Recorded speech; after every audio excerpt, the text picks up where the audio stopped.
direction, then what will be happen? The particle size and the percentage of the particle both will be less. Suppose particle size this one, and number of amount of particle also less, and in the upper part there are very small particles and amount of particles also less. Now question is why? Suppose consider this is a big particles. This is a big particles, and always we know that according to the concept of gravity, everything directly attracted by the earth surface. Clear? By the power of gravity. So this is a heavy particle. Is it possible to easily fly in the atmosphere for this particle? No, because it is a heavy particle. This heavy particle obviously will be attracted by the gravity. And same thing also happening here. The larger particle that actually absorb the heat in the lower atmosphere, all are present in the lower troposphere. Clear?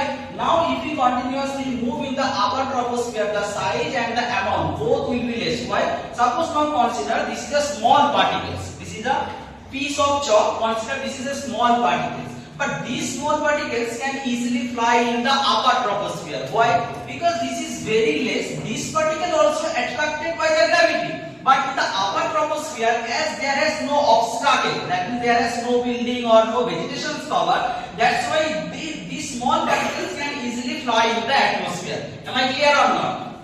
Am I clear? Read it out.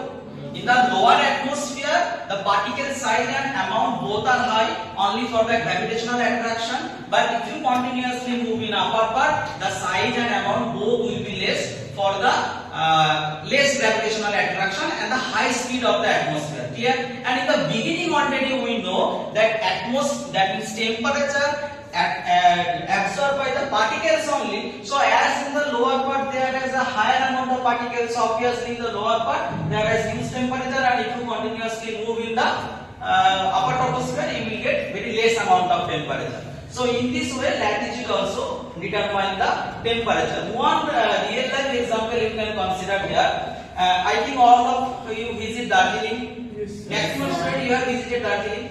So if you just consider the latitudinal difference between Darjeeling and Siliguri, it will be very less. Some minute difference is there, because in the beginning part we already know that latitude also determines the climate. Higher latitude means less temperature. So simply you can say, sir, Darjeeling is little bit higher altitude with respect to the Siliguri or New Jalpaiguri. That's why the temperature of Darjeeling is very less. But if you go in real life, what is the difference of latitude with respect to the Darjeeling and Siliguri? Very less. It is minute difference. So this minute difference is not enough to decrease the temperature in the Darjeeling. Then what will be the actual factor? Actual factor is altitude. With respect to the Siliguri and New Jalpaiguri, the height of Darjeeling is suddenly increased. That means too much high, and that actually determines the climate. Clear? High altitude means simply in a single sentence you can say the density of the air also very less, and the concept is